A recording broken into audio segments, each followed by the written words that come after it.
नमस्ते। आज का ये विश्लेषण ना पैसों को लेकर हमारी पूरी सोच को एकदम पलट कर रख देगा। सच बता रहा हूं, ये एक ऐसा कंसेप्ट है जो साबित करता है कि असली वेल्थ यानी संपत्ति बनाना किसी भारी भरकम सैलरी पर नहीं बल्कि अनुशासन पर टिका है। सैलरी चाहे जो भी हो, अमीर बनना बिल्कुल पॉसिबल है। अब एक पल के लिए सोचिए, क्या सिर्फ 10,000 रुपए महीने की सैलरी से करोड़ों की संपत्ति बनाई जा सकती है? सुनने में तो बिल्कुल मजाक लगता है ना? ज्यादातर लोग यही सोचेंगे कि भाई इसके लिए तो लाखों की कमाई चाहिए या कोई बहुत बड़ा बिजनेस होना चाहिए। लेकिन आज हम डेटा और कुछ ऐसे रियल लाइफ एग्जाम्पल्स देखेंगे जो इस सबसे बड़े मिथक को तोड़ देंगे। ज्यादा कमाई होना फाइनेंशियल फ्रीडम की इकलौती चाबी बिल्कुल नहीं है। तो चलिए बिना देरी किए इस मास्टर क्लास में डाइव इन करते हैं। आज हम मुख्य रूप से इन 5 पॉइंट्स पर बात करेंगे। पहला, द वेल्थ फॉर्मूला शिफ्ट। दूसरा, अ टेल ऑफ टू माइंडसेट्स। तीसरा, 20 साल का रिजल्ट। चौथा, rules of the real rich. और पांचवा, the power of early action. तो शुरुआत करते हैं पहले सेक्शन से, द वेल्थ फॉर्मूला शिफ्ट, यानी फाइनेंशियल फ्रीडम का असली गणित। देखिए, हम में से ज्यादातर लोग ना जिंदगी भर बाईं तरफ वाले इस फॉर्मूले पर चलते हैं। Income minus expense equal to savings. मतलब पहले कमाओ, फिर जमकर खर्च करो और अंत में जो थोड़े बहुत पैसे बच जाएं उन्हें सेव कर लो। लेकिन जो असली अमीर लोग होते हैं ना, उनका फॉर्मूला दाईं तरफ वाला है। Income minus investment equal to expense. मतलब जैसे ही सैलरी आए सबसे पहले उसका एक हिस्सा इन्वेस्ट होना चाहिए और फिर जो बचे सिर्फ उसी से खर्च चलाना चाहिए। यह सुनने में भले ही छोटा लगे, लेकिन यह माइंडसेट का एक बहुत बहुत बड़ा शिफ्ट है। अब सवाल है कि इसे असल जिंदगी में कैसे उतारें।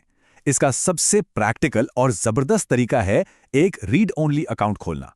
यह एक ऐसा अलग बैंक अकाउंट होता है जिसका ना तो कोई डेबिट कार्ड होता है और ना ही कोई चेकबुक। इन्वेस्टमेंट का पैसा सीधे इस अकाउंट में जाना चाहिए और यहां से सिर्फ एसआईपी या आरडी के लिए ऑटो डेबिट होना चाहिए। मतलब जब पैसे निकालने का कोई जुगाड़ ही नहीं होगा तो उसे बेवजह खर्च करने का लालच भी अपने आप खत्म हो जाएगा। है ना कमाल का आइडिया? चलिए अब बढ़ते हैं दूसरे सेक्शन की तरफ, अ टेल ऑफ टू माइंडसेट्स, जिसमें हम अमित और राज की कहानी देखेंगे। यहां हमारे पास 2 किरदार हैं, अमित और राज। दिलचस्प बात यह है कि दोनों अपनी नौकरी की शुरुआत एकदम एक ही पॉइंट से करते हैं। दोनों की स्टार्टिंग सैलरी 10,000 रुपये है और दोनों की बेसिक ज़रूरतें भी बिल्कुल एक जैसी हैं। अब आगे चलकर इनके साथ जो भी होगा वो किसी किस्मत या जैकपॉट का नतीजा नहीं होगा, बल्कि इनके अपने माइंडसेट और खुद के लिए गए फैसलों का सीधा सीधा रिजल्ट होगा। हमारा तीसरा सेक्शन है द 20-year रिजल्ट। मतलब अलग अलग फैसलों का 2 दशकों बाद क्या असर होता है। तो सबसे पहले अमित की जर्नी देखते हैं। पहले साल 10,000 की सैलरी पर उसकी सेविंग एकदम जीरो थी। फिर तीसरे साल जब सैलरी बढ़कर 15,000 हुई तो उसने तुरंत ईएमआई पर एक नई चमचमाती बाइक निकाल ली। 5वें साल तक आते आते सैलरी 35,000 तो हो गई, लेकिन वो क्रेडिट कार्ड के भारी भरकम कर्ज में बुरी तरह फंस चुका था। और 20 साल बाद आज अमित की सैलरी 1.5 लाख रुपए महीना है, लेकिन इतनी बड़ी सैलरी के बावजूद भारी ईएमआई चुकाते चुकाते उसके पास अपनी कोई संपत्ति नहीं है। मतलब जैसे जैसे सैलरी बढ़ी वैसे वैसे सिर्फ खर्चे और लाइफस्टाइल ही बढ़े, एसेट्स नहीं बने। अब दूसरी तरफ जरा राज के सफर को देखते हैं, जो बिल्कुल ही अलग है। पहले साल में ही उसने अपने खर्चे कंट्रोल किए और एक आरडी शुरू कर दी। तीसरे साल में दिखावे के लिए कोई बाइक लेने के बजाय पैसा नई स्किल्स सीखने में लगाया। 5वें साल में उसने एक साइड बिजनेस शुरू किया और 2 लोगों को काम पर रख लिया, साथ ही इन्वेस्टमेंट भी चालू रखा। और 20 साल बाद का रिजल्ट, आज राज की इनकम 3 लाख रुपए महीना है, उस पर 1 रुपए का भी कर्ज नहीं है और उसकी कुल नेटवर्थ यानी संपत्ति 3 करोड़ रुपए को भी पार कर चुकी है। और ये स्लाइड पूरी सच्चाई को शीशे की तरह साफ कर देती है। एक तरफ वो इंसान है जिसकी इनकम तो बहुत अच्छी है, लेकिन सर पे भारी कर्ज है और इमरजेंसी के नाम पर अकाउंट में जीरो बैलेंस है।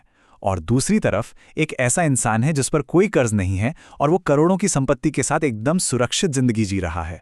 असल में ये अनुशासन और दिखावे के बीच का सबसे बड़ा अंतर है।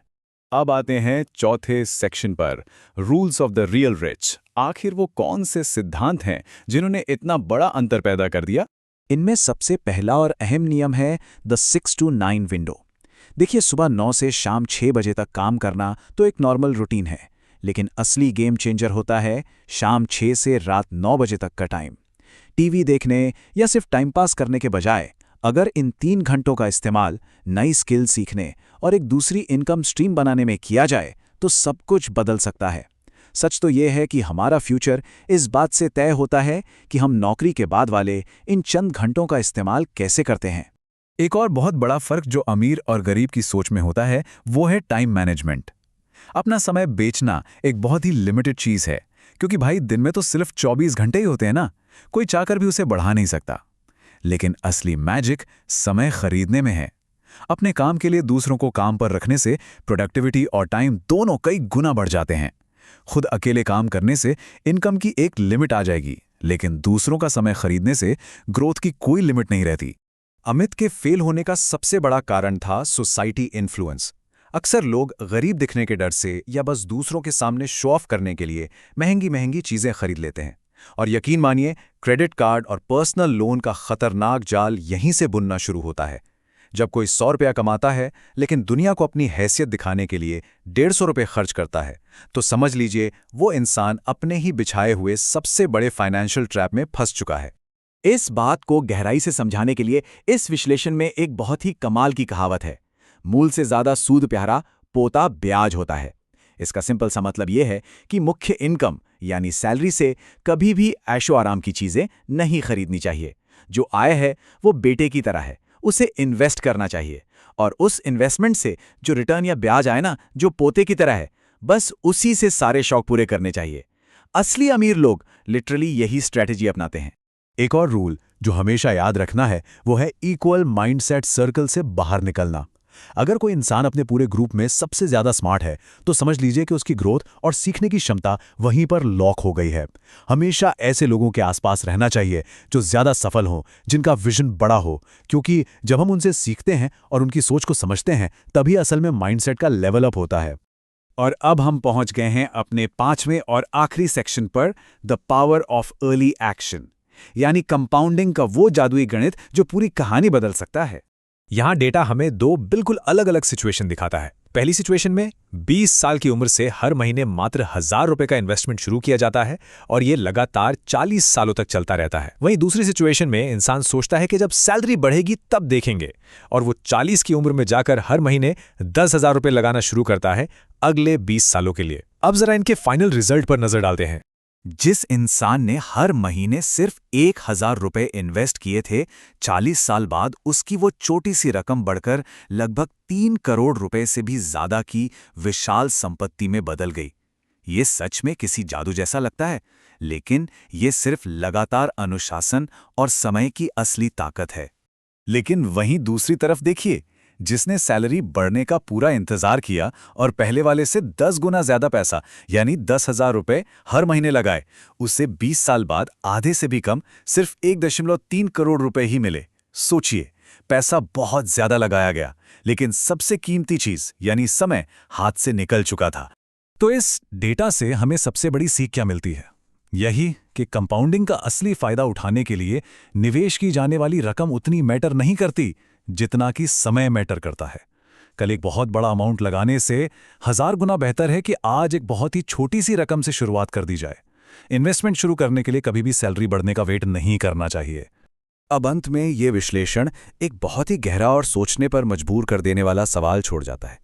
आने वाले 20 साल किसी की भी लाइफ को कैसे शेप करेंगे?